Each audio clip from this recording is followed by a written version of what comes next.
This period that we are in of technology, AI, the advancement of data science is unlike anything we've ever seen in humanity, not just in the tech industry, not just in any industry, set aside industry as a whole. I think the way that the human race is about to evolve is absolutely extraordinary.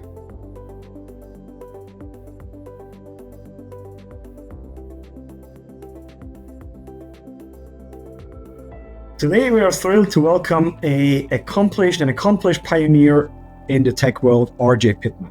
RJ is a visionary leader with a track record of transforming digital experiences across some of the world's most influential tech companies. From shaping the future of commerce at eBay as Chief Product Officer to driving innovation at Apple, to now serving as Chairman and CEO of Matterport, where he's redefining the way we experience spaces through AI and 3D technology. RJ has been at the forefront of the digital frontier over 2 decades. Recently, he sold Matterport to CoStar, one of the global leaders in commercial real estate information analytics, online marketplaces, and 3D digital twin technology. Welcome to the show. Thank you very much for doing this. Thank you. Great to be here.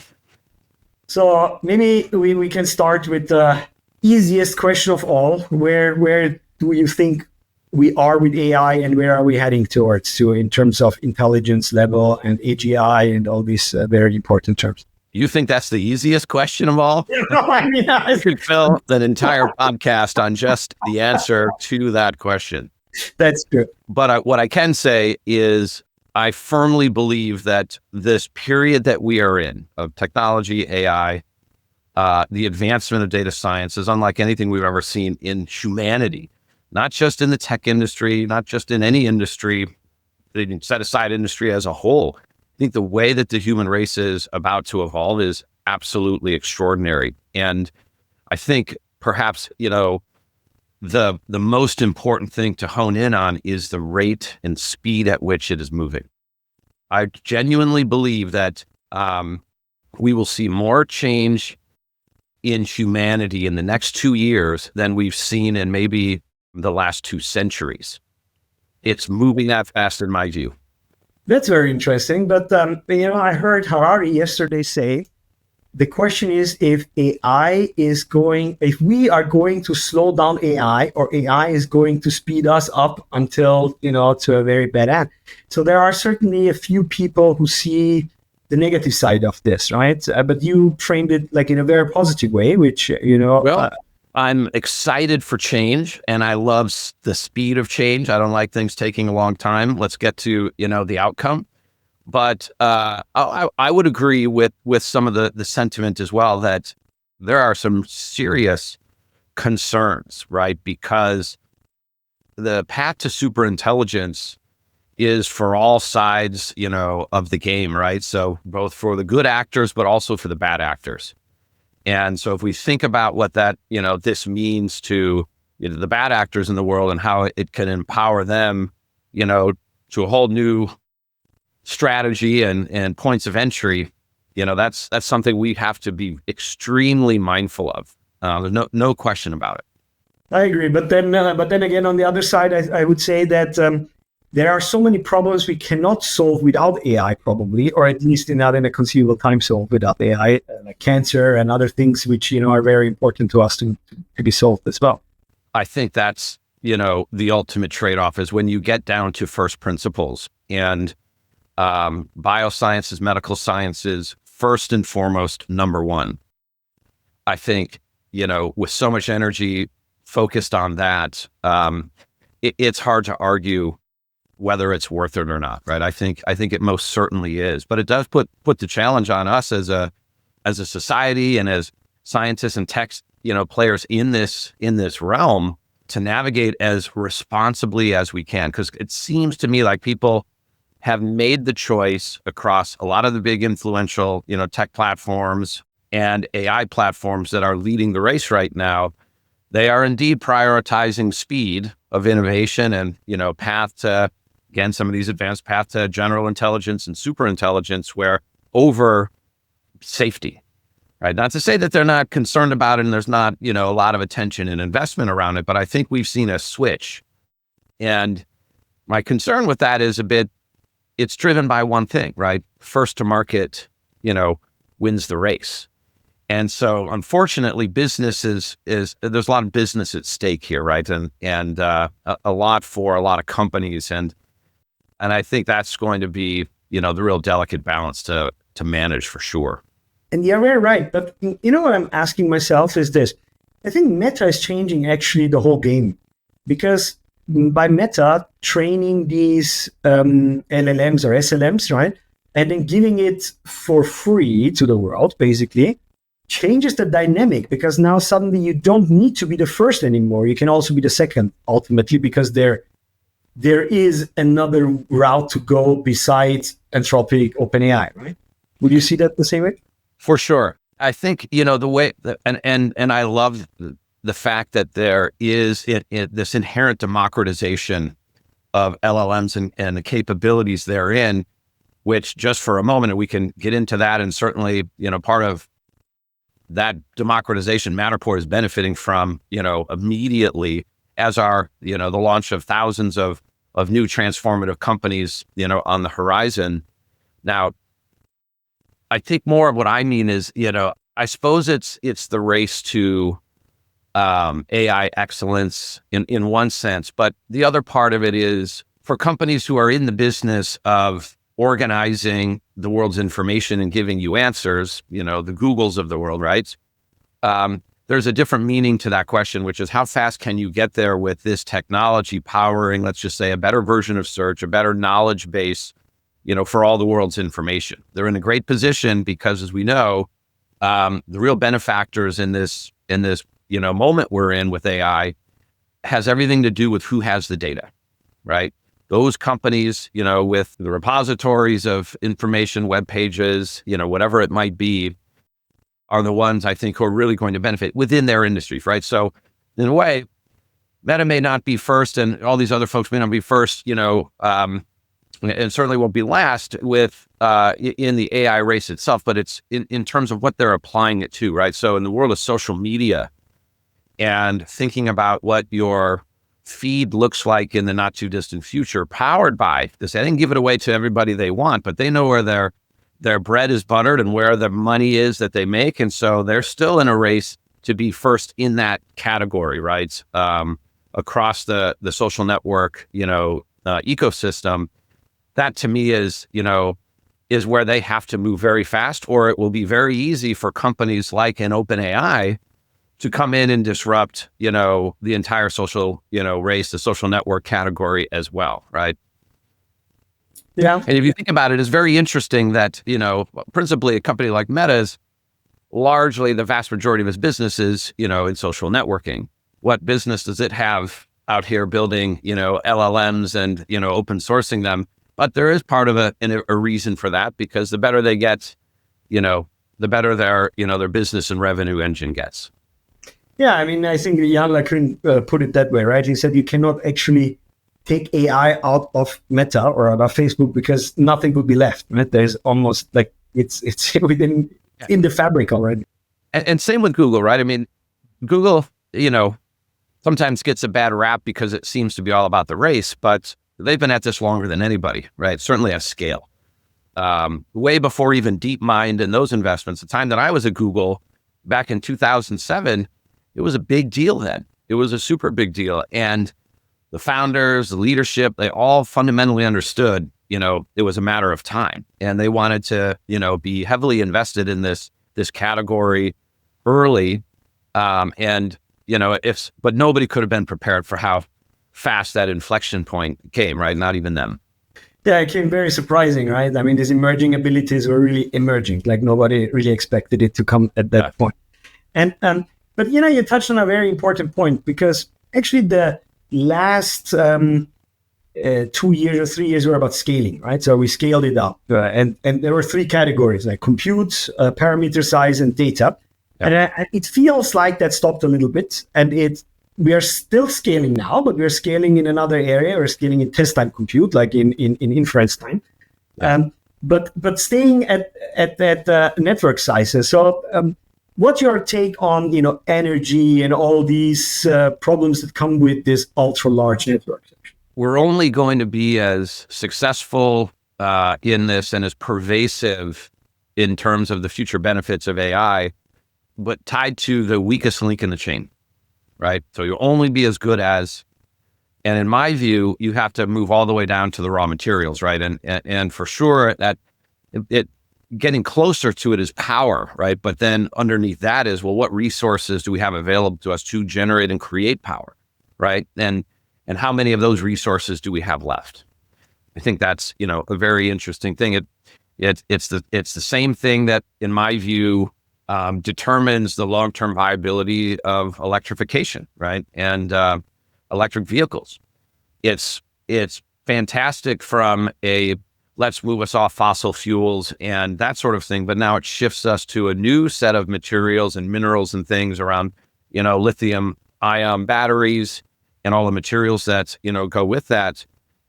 It's not as renewable as it seems, right? Until like cars are all truly solar cars or whatever it might be, there is a limiting link in the chain right there, right? And I believe the same thing, is true at the moment. And this is an interesting little bit of an intersection in the world of Matterport, where the amount of space that's required, right, to house all of the servers, the equipment, the infrastructure, the GPUs, then the amount of power that's required to run them and operate them, but even more so, the power to cool them, right? And that's probably the biggest piece of the equation even. And so cooling systems and the efficiency and innovation around coolant innovation is huge, right? It's hugely critical to this equation. And so I think we're going to force some major breakthroughs in this category if we want to keep going, right? Because we've sort of just shattered Moore's law. And we're now like sort of in this exponential trap of a new law, right? That if we can't, double our supply of power and raw materials for power and if we certainly are going to we have a limited amount of space on planet Earth when we think about the built world to house all of this infrastructure, and it's going to be competing with the land and surface area that's left both on land and even out in the water, right? We have oil rigs, we have all these different contemplations of moving out into the oceans, where it does happen to be rather cool, by the way, down under. Where does this really lead us? And I know it's going to be pushing us there at a very unusual pace that we've not seen before. We're not used to, but it's going to become a zero-sum game where it's absolutely required. Yeah, I agree. Yeah, underwater is very interesting. I think Microsoft was the first company who showed, right, underwater servers, but I think they dropped this project, whereas Alibaba took it on now, and they have like a huge server farm underwater. It just recently released. Yeah. I know that there's been lots of work in and out of the space, and I'll have to look that up. That's it's logical. You have you've got all these biospheres and underwater habitats to think about how we're impacting that, but it's the same anywhere, right? It's anywhere you go in nature, and you go out on land and decide to drop a building or a factory or a data center. It's no different, really. But this is like urban global planning, of a new level, and we don't really have an organizing body for that. That like we do in cities, where you have urban planners and very specific requirements and provisions for what you can and can't do. I think it just makes this all very interesting. Yeah, truly is. But what is then your take on these small language models, right? So, I mean, I think many companies have demonstrated. I mean, lately, of course, DeepSeek with their, deterministic reward functions. But before that, other companies have shown that you can actually take you can go large and then go down back to a smaller network. You need to do the trip up and then back down again. But if you do the trip, then you can actually take some of these abilities that you would like to have and merge them into a smaller network, right? This is the other dimension. So we talked about sort of Moore's law and the ecosystem and power and infrastructure and raw materials. Now let's think about it a different way, about sort of Moore's law through applied to the LLM itself, right? I think these small models have huge potential. I mean, I'm sitting here in my home office with a $600 Mac Mini. I just got a stock, the cheapest one. I love this new little footprint. I added no RAM. I think it's 16 gigs of RAM, and maybe it's a 250 gigabyte hard drive. I don't know, just nothing fancy. And I put DeepSeek on it with 7 billion parameters, and I unplugged it from the internet, and it's working just great. Oh, wow. On a $600 machine. It's not chugging. It's fast. It works. I'm having it write songs for me. I say, here's all my favorite artists, and, start writing some songs for me, and not only composing, right, and doing arrangements, but also do the lyrics, right? And anything you could think of, right? In a piece of technology that's, like the size of a hockey puck, and which is fantastic. And where does it go? It's going to get faster, better, smaller, cheaper. You will have an LLM on your Apple Watch. There's no doubt in my mind. We will be running, small models, doing very specific things around health and, fitness management.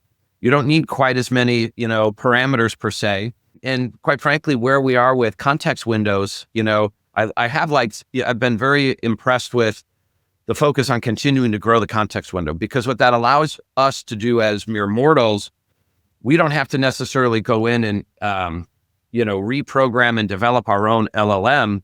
We can just feed all of our industry knowledge into a context window with a stock LLM, and suddenly I have, a phenomenal solution without writing a single line of code. Yeah, exactly. And there's actually two advantages, right? So first of all, we will run out of data, right? At this rate at some point, because internet we just have one internet, and it's almost done with this. Of course, there are like pockets of very private data and not digitalized data yet. I get it, but that's a big problem there. But the other thing is, and I think this is a very important part of it, is if you had a context window that is unlimited, then you wouldn't need to train at any point anymore, because you can just have it learn by instruction, almost like a social system. But the advantage of this system over a human is actually that it can forget. Humans are very bad at forgetting, right? So if you teach like a process and then you want to change it, then you need change management, this and that. With AI, you wouldn't need that, because you could just take this out and put another instruction, and that's it. There is no change management, immediately different knowledge. That's exactly right.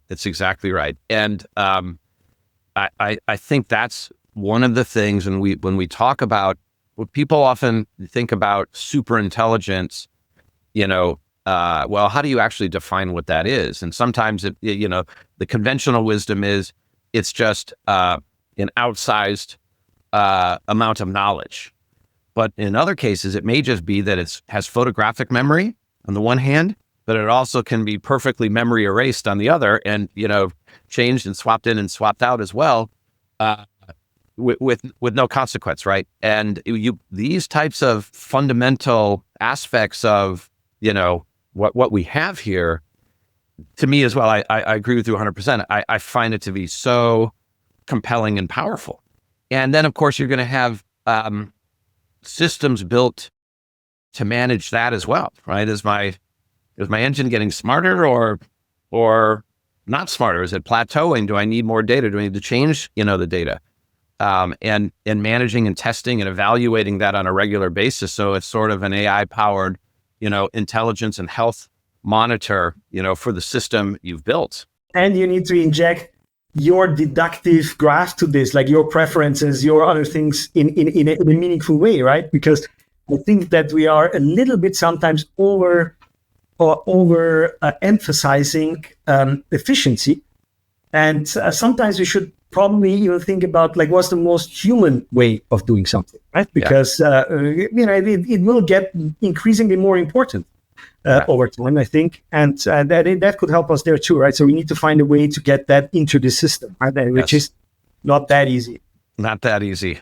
It is very interesting, and it's so fascinating, right? Because every couple of weeks something new comes out that you wouldn't even think that that's a problem, right? I think, and it could be the good or the bad side, right? The bad side, like I think Anthropic showed in December still that with their best of N jailbreaking, that you could actually convince any LLM right now, even their own LLMs, to do things that they told it in training to never do, like giving the instruction to build something bad or something. Yeah.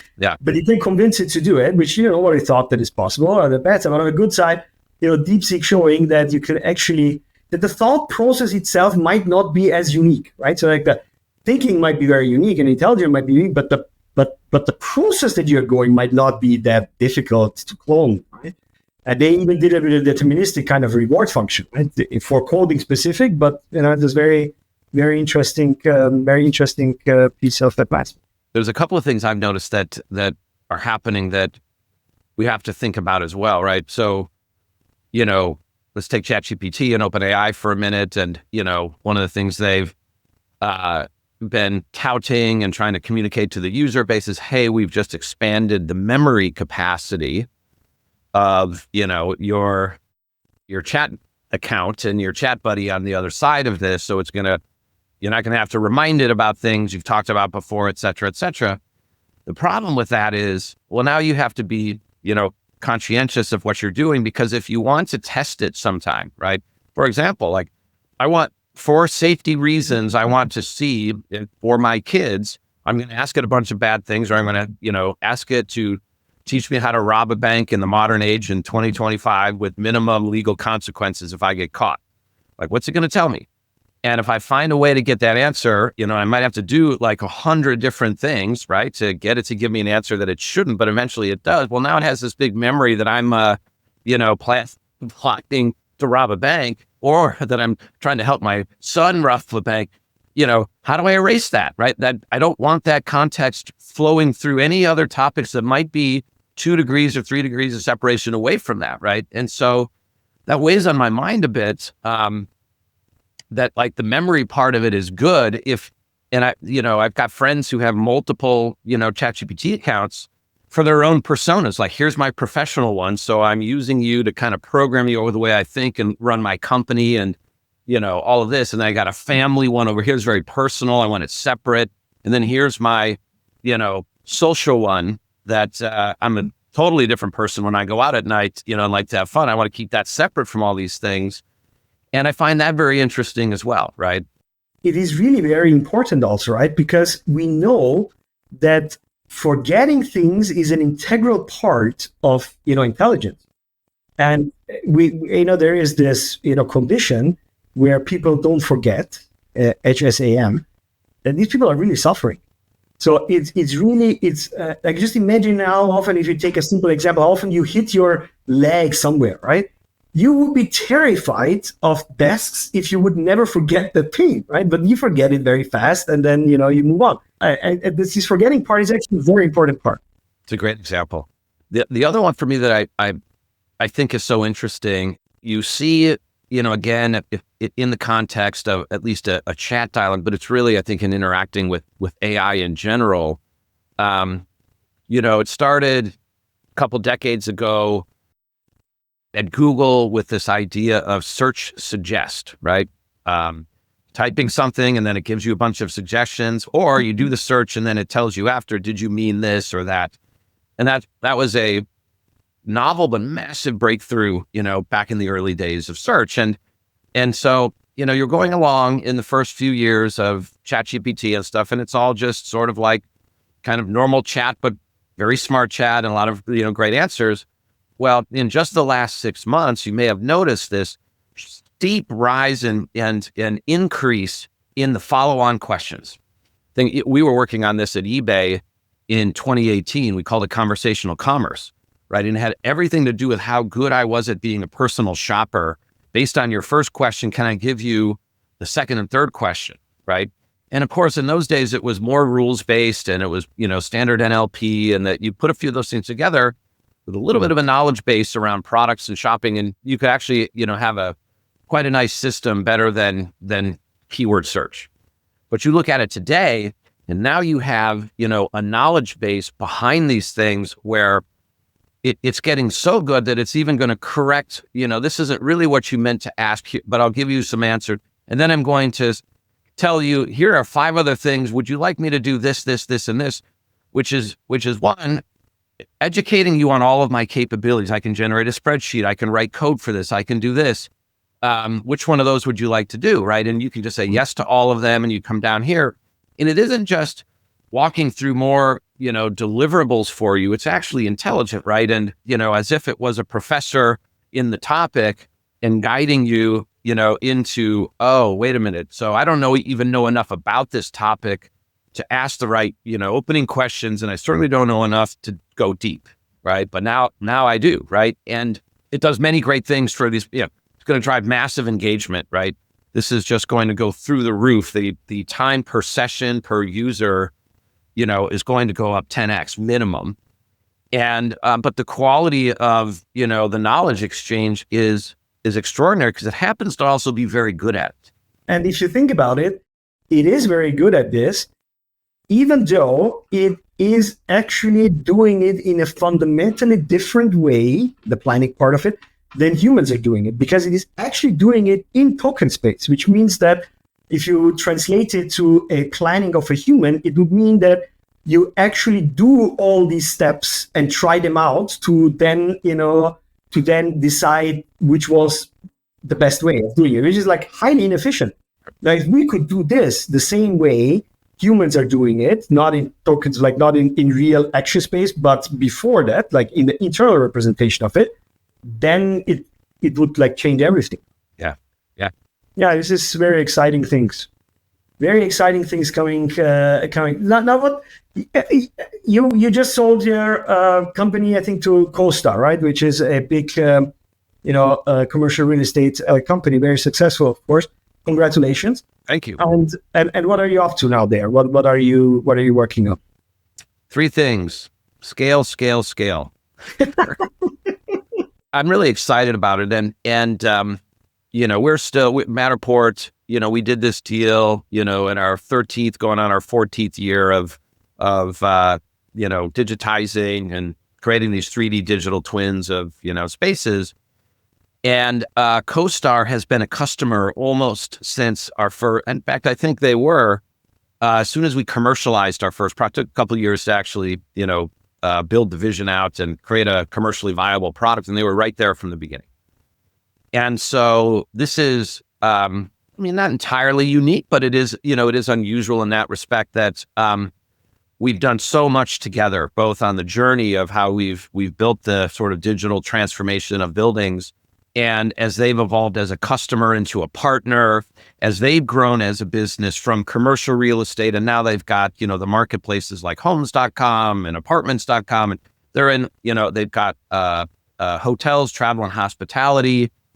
And where there's this great, intersection is we're digitizing every type of building: homes, high rises, factories, data centers, hotels, recording studios, hospitals.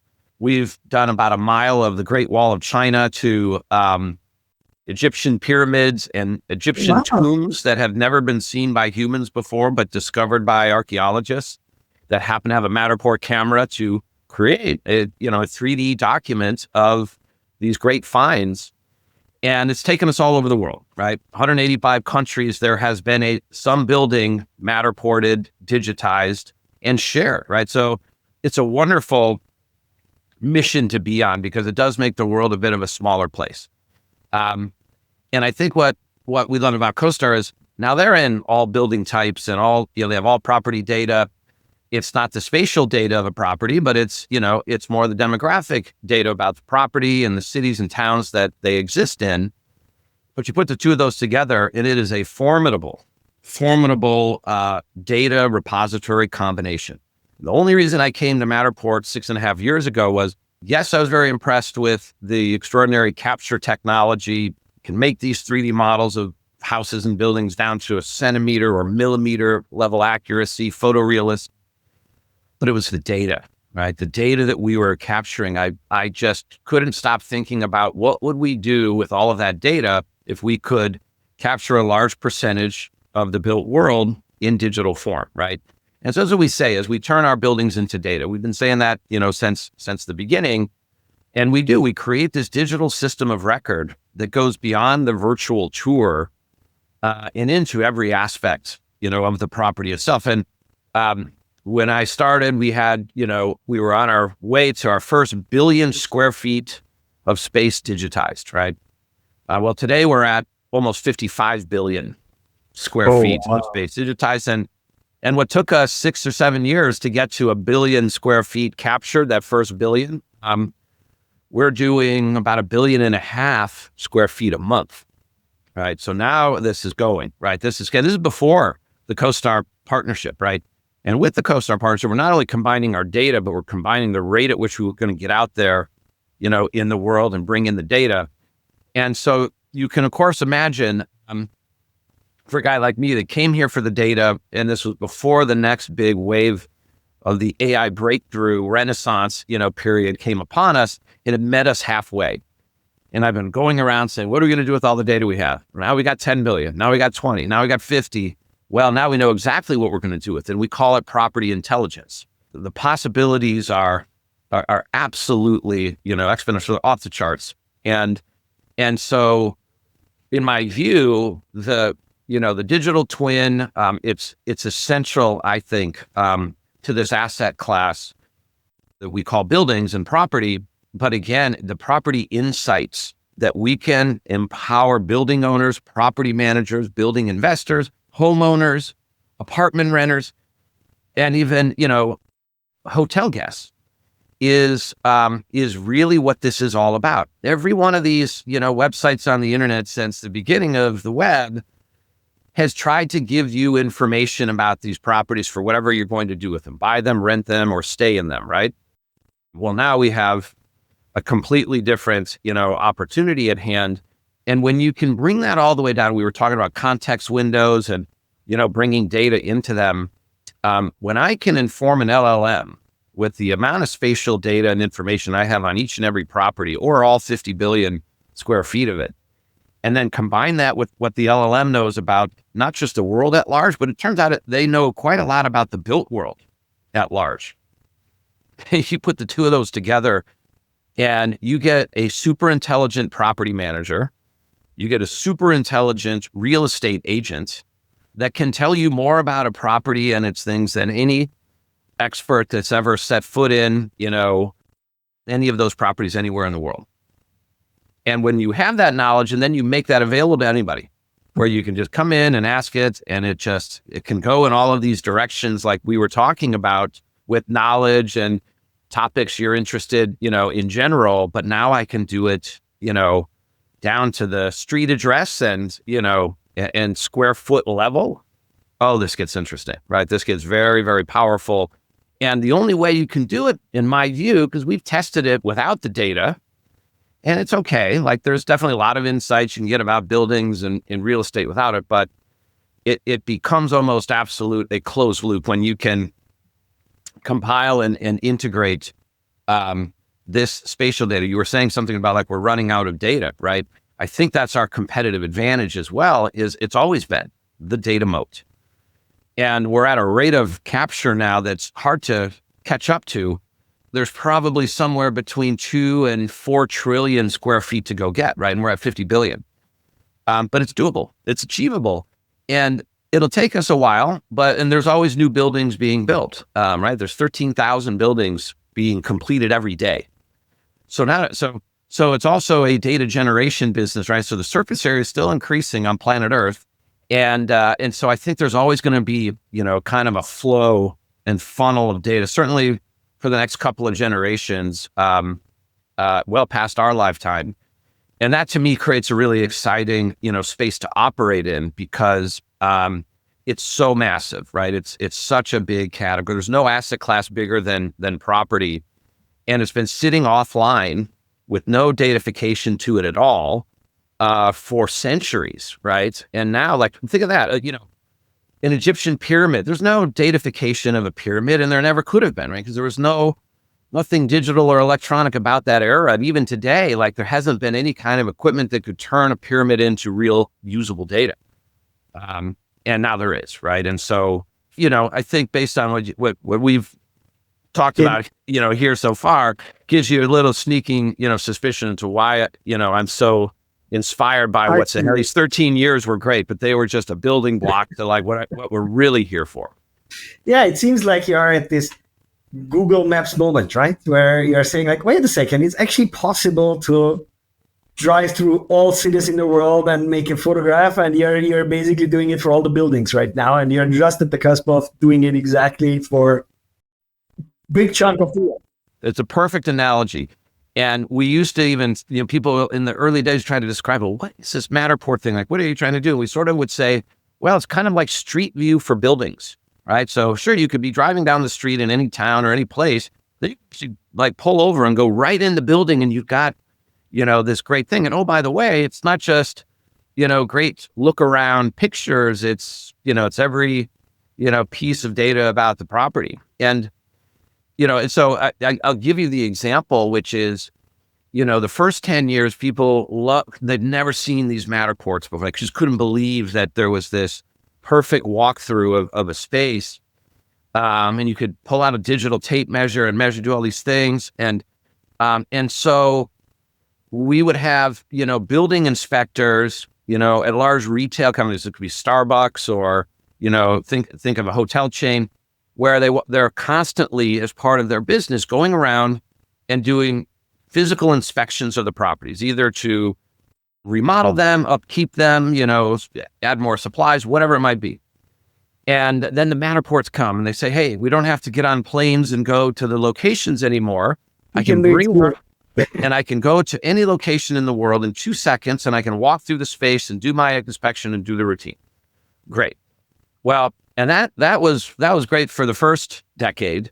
In the second decade, what we're doing now is obvious, which is, okay, let's stay with Starbucks. Let's say they were to digitize all 35,000 locations, right? Super easy to do.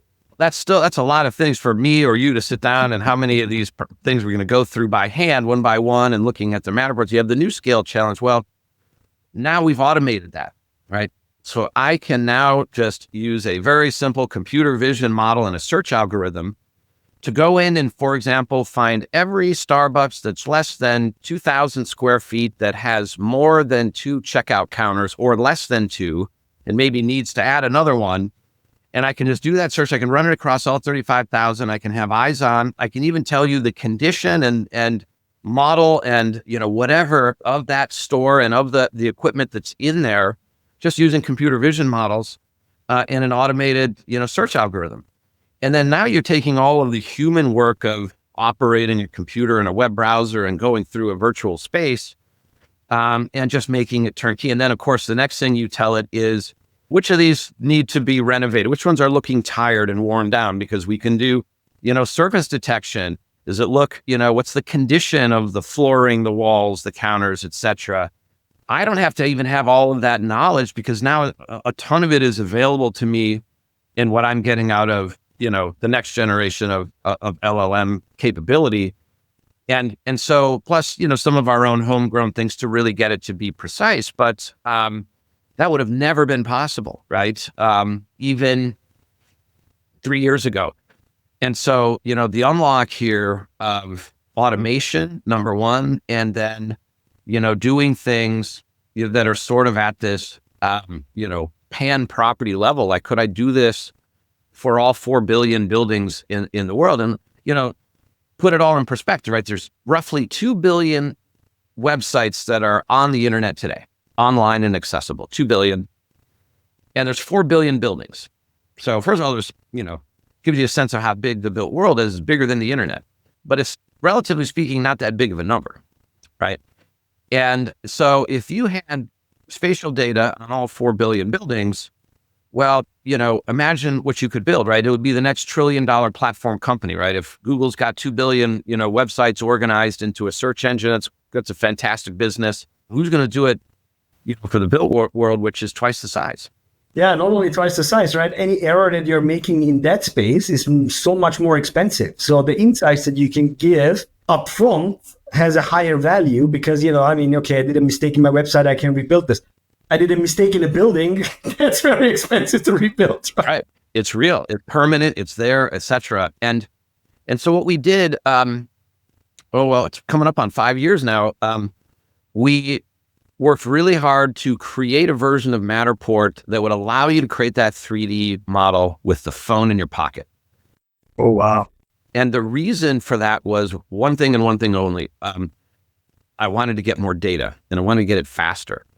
And so now anybody can just download the software and scan the home they're in. In 20 minutes, you have a 3D digital twin and virtual tour of your house. And it's free, by the way. Your first thing anybody captures with a phone is always free. House, could even be an office or a building. You gotta be in a house. You should do it. I'm telling you, it's so much fun. And now when you get all the property intelligence coming over, telling you like how to make your house better, and we can defurnish it. We can take all the furniture out to let you space plan. We're adding capabilities to let you use AI to redesign it. Trained on all kinds of interior design and architecture styles that are just the sort of tip of the iceberg. But who wouldn't want to have that, right? Even if you're just scanning your home office and say, I want to make it better for podcasts, or I want to, make it better for this, that, and the other. Well, you'll just be able to ask, the Matterport engine, and it'll even render it for you. Say, well, let me recreate this in your 3D model for you. And thank you for giving me your dimensions, your 3D blueprints, and all the, photography that's associated with that. That's all I need to be able to do it and give it back to you in a realistic way. That's amazing. Of course, imagine being able to do that with a Starbucks or any of these other, on the business side as well. It's very powerful. The most important thing is, okay, there's almost 6 billion smartphones active today. We're adding 1.5 billion to the population in terms of product refreshes and updates every year. So they're getting really good, right? And the cameras are getting extraordinary. And so that bodes really well for Matterport. And that also tells me that if there's 6 billion capture devices compatible with my system, suddenly getting 4 billion buildings onto the platform isn't such a, stretch to the imagination. Because if everybody just did one building, we'd have more than, the whole of the built world up and online and ready to go, right? And those 35,000 Starbucks, the way we want to do it is ask the baristas in the Starbucks to just at the end of the day, you can do the scan, right? So in one day, a company like that could have all 35,000 of their locations done in a single day. And suddenly, they can cut out 80% of the overhead and cost infrastructure of traveling around, taking notes, doing all this. This is what they do today, right? And every one of these industries, these are 100 billion, plus valuation companies that depend on their physical real estate and locations for a living. You've got to be kidding me that we're sitting here offline doing it the hard way. No, that's huge. It's really huge. And then how do you, now from a technical perspective, and of course, there might be lots of IPs or things that you're not talking about. Please don't, of course. But are you using visual LLMs, or is it really your own proprietary thing because I would imagine getting the distance, with your camera is a pretty hard thing to do. I mean, it's hardcore engineering, right? Because that's really hard. We're in a unique position, right? Before we got to smartphone capture, we built quite a library, several billion square feet of space of every type of property, with precision depth sensors on the device. So we manufacture a Pro camera. Our latest one is called the Pro 3, and it has a highly precise LiDAR sensor on it that has 100-meter range, right? So it can do an entire football field, soccer pitch in one scan. And you use that data to train that thing. Oh, that's working. There you go. Right. So then when you see so many types of spaces, the geometry of the interiors are so different. They're almost, as unique as human DNA, right? And so you need a breadth and depth of this to really work. And it's interesting, architecture is very different in the United Kingdom or Germany than it is in the US. And so we're the only company that has this, diversity of property types. So that's very powerful when you're training an engine, right? And so we have, some great vision models, some great, deep learning neural networks that allowed us to build depth prediction, in an unfairly accurate way. And that's only going to continue to get better. The more we scan, the more we train, the more we're, continuing to iterate on this that really, opens the doors to some tremendous possibilities here. And then, of course, it becomes that self-fulfilling prophecy, because the more spaces we get and the more diversity of it, the more powerful the training set becomes. That has a huge positive network effect. Nobody's going to be able to, probably now already, nobody's going to be able to reach you, basically. Right? Hey, can I tell you something? I love that you said exactly what you just said, because when I joined the company many years ago, this is what I described and envisioned. And we went out to raise a bunch of money as a private company, and we did really well, and raised a bunch of money. But there, some of the best and smartest VCs in the world, and I won't name their names, but it was all the best ones, would say, yeah, but there's no positive network effect here. Like, you're not understanding, it's because they were focused on something else, like, you can't sell enough of the cameras, your big 3,000, and now we have a $6,000 camera. You can't sell enough of those to go get the whole world. There's no, it's not like a social media kind of thing where there's self-reinforcement. Like you don't get it, guys. It's, we get this going, we get the flywheel, it's the data's the moat, and they're like, oh yeah. Because to be fair, it's much easier to recognize it now than to recognize it 3 years ago, right? Because the value of data was not that clear 3 years ago, right? It's very clear now. Yeah, exactly. And so, but there was there's a few, but there was a couple of venture investors who are extraordinary, they're not the household brand name, but maybe they are now, because they've had so many big home runs where they have seen that long bet and they've just absolutely gone with it. And they know sometimes it takes 10 years, like super long time horizons. One of them is Lux Capital. They've been with us since the beginning. They were buying stock in the company after it went public. That's the time when all the VCs liquidate. Right? And they get that, and they either have to by, that's what their limited partnerships expect. It's what's written into the deals. And they're out buying. And they bought more stock as a public company in total dollars than the total amount they put into the company. As a small, all the way down to the Series A. It was unbelievable. I literally thought they were crazier than me. And but that was because each of those milestones for us was not an end game, right? We didn't do this to take it public. Certainly didn't do it to sell it, right? I never would have sold this company. There was no reason to. We were on a mission. We just happened to find a customer and partner who was also crazier than us, right? It's the best way to describe the founder, CEO, and the nature of CoStar is you have to be crazy enough to really seriously go after changing the world, right? And he wants to do it in the property business. He started his company, CoStar, very successful business, in his apartment in college 35 years ago. Right. And he's running around in this new data age as well, like a kid in a candy store, like he just got his first round of funding.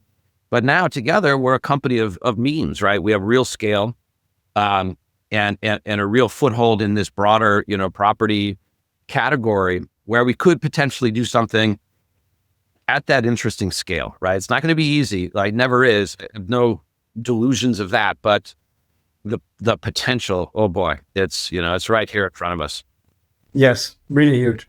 I mean, it was really probably a very hard way to get there, right? Because I really imagine it to be also from an engineering perspective really hard, right? I mean, you did hardware, software, AI models. It's like a lot of pieces that you need to fit together, and all of them in a very, at the edge of innovation, right? So it's hard. But you made it. And hardware is especially difficult, right? 99% of all startups fail, right? That's a fact you got to get used to. 99.99 maybe, 4 nines of hardware companies fail. Hardware is particularly difficult to build, scale, and then make a profit on, right? It's not high margin, super hard to do, super hard to distribute. All of those things, right? The odds are completely against you. Yeah, like the advice, give to most founders is, don't do it. Pick a software business. It's much easier. And so a lot of credit goes to, the founders of this company that, that did all of this before me, and the invention of what became the Pro 2 camera, the Pro 1, Pro 2. It was a very, flagship device. There'd been nothing, like it on planet Earth before. And in a way, though, at that time, it was a breakthrough capability looking for a problem to solve. This came out of Y Combinator, and they love great inventions and great, things like that. But then the next task was, okay, guys, you got to go find, product market fit.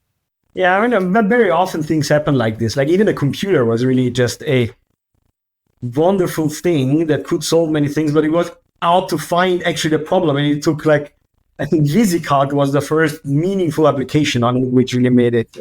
Yep. There were some great games, a lot of fun on my Apple II back in the day. And we're like, what else could I do with this? You could write some simple basic programs. That was pretty great. Very rewarding, but not terribly useful to industry, and then, VisiCalc and, productivity tools and the rest, as they say, is history. But, this was it was a hard one for sure for me, coming from lots of startups early in my career and then working in the big, platform tech companies. And I wanted to come back to it in that entrepreneurial, form and grab hold of something we could really scale. And, this was not for the faint of heart, to try to, connect the dots on all of this and unlock a bit of a flywheel, right? And I told the investors in the board very famously at the beginning, before I even, took the gig, I said, well, the only way this works is if you guys are willing to get out from behind that camera, which is producing 70% of our revenue, maybe 75%. And think about how we do this in a scale way. Well, what do you mean? We got to be a SaaS company. We got to be a data company. That's where the value is. And, maybe we'll get it working on a phone, maybe not. Like it might be okay, it might not, but we got to go for it. And if you want to get it, it's got to be way cheaper as well. So I'm not only going to potentially cannibalize the primary source of revenue, I'm also going to slash, the cost of ownership. And there's a high degree chance that I'm going to be wrong. It is a very, very good chance. The odds are not in my favor that this is going to work. So are you in or out? And if you're out, I get it. I don't know if I'm in, if I'm on your side of the table or not, because you've had 6 or 8 years with this company and I'm coming in and we're going to do a hard right, and again, a testament to this very special group of investors and board members, and also the founders who just said all in, right? They're smart enough to see this coming. I think one of the founders now is one of the top and first product managers at Anthropic, which is totally cool, by the way.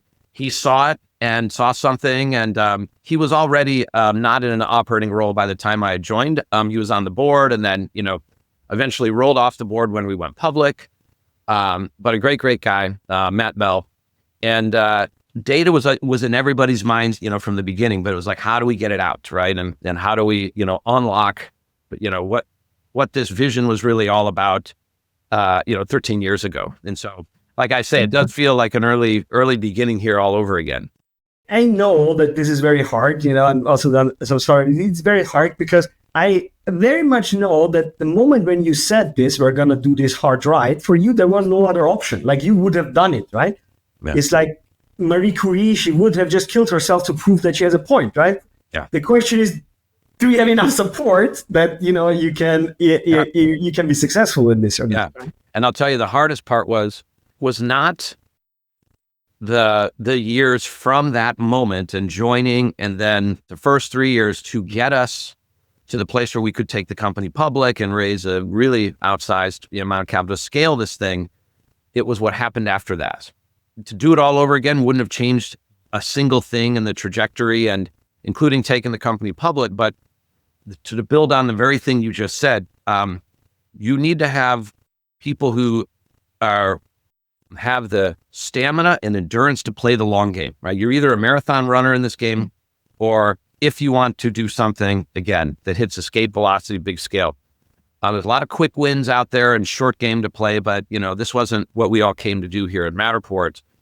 And so while many of the investors were out in the public market buying back in, which is just, unusual, you're now part of the public market sentiment, which has no imagination, right? No patience, and absolutely limited endurance and stamina for anything beyond the quarter, the next quarter. Yeah. And you can't even explain to them in any language that they would understand that this is going to be a build year, or this is going to be a year where we triple the investment, squeeze margin, whatever, and we're going to do that to achieve great scale out the other side. And I think the biggest problem with this financial market is that it is actually a reflexive behavior because the quantity is unknown, right? So because you don't know how much the return is going to be of Matterport. But the thing is that your opinion about it is influencing the actual value of it too. So it's really reflexive. Yeah. It's very important for you to get the message right. But at the same time, they're thinking like in 3-month cycles and you're like thinking in 10-year cycles, right? Yeah. I mean, and there are so many great stories about this that if any of the investors had any endurance, they would be, 10 to 50 billionaires in NVIDIA, right? Like there's a company hiding in plain sight as a public company forever, like kind of just, muddling along and, they're just getting hammered by Wall Street, and clamped down for like decades, not like just a couple of years. And then boom, right? And then of course, it's probably the last investor who just unknowingly bought in at the right time, the right place is suddenly a genius. And look at me. And, you should all follow my investment advice. Like nobody saw it coming. They never do. It's all reactionary, right? And now, they're going to have a tough road now because now everybody's paying attention, right? And you can see it. Stock gets hammered because of this, that, and the other. They're out of playing the long game. If they can't create another historic, quarter or year that has never been seen in public company history ever, then suddenly they're a terrible company and everybody should get out of it. Like there's no long game with NVIDIA at all. It's over. And what a bummer, because who knows? It could be the first, $10 trillion company. We don't know. It could be the first 100 trillion. To me, that's the funny, dysfunctional thing, about the public markets. There's many valuable pieces to it for sure, but oftentimes your midterm, trajectory and maybe even your long-term outcome can be, overly influenced by the opinions of a small group of people that know the least about the thing you're working on. Yes, well, I agree. It's I have been on the other side because I started my career actually as a trader and then co-managing a hedge fund. And it's a very different world. Like it is, and I think markets of unknown quantities, right, are inherently unstable. So you need to, there needs to be some kind of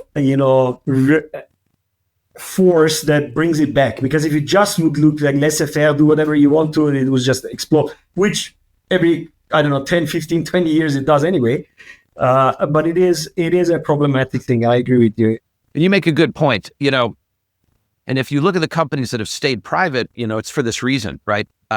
They're insulated from vast, especially these last, really 3 years. But of course, here in the U.S. with the U.S. Stock markets, it's been especially volatile in the new administration. Yet, the Stripes of the world, OpenAI, we can go around the horn, Figma, etc.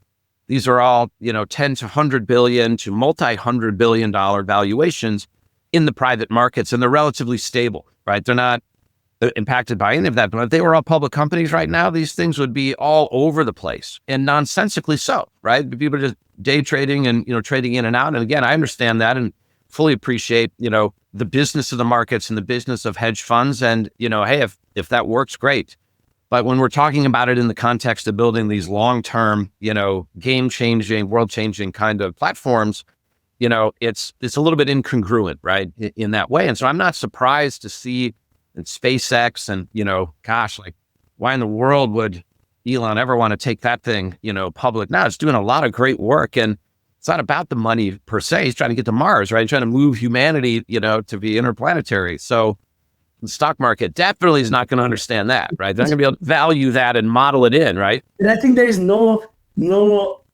has never seen it, because every project like this was either funded by states, right? Like, it was never funded by a private market anyway. So it's like, it's questionable if the private market. It's even more preposterous, exactly, when you start transcending paths from, public to private sector. Like it's exciting though, right? I mean, I think, it's the right evolution, again, I'd say, of humanity, to be honest, and moving these things into more, liberated configurations. I think maybe at some point in time that creates a new form of whether it's a stock market or an exchange or kind of a liquidity platform that is maybe perhaps somehow, some way, a little more inherently stable. It's maybe for another discussion, but these things matter because they're all part of the ecosystem that provides the fuel for us to get to those outcomes. Yeah. Right? I could talk with you another 4 hours, but I'm conscious of your time.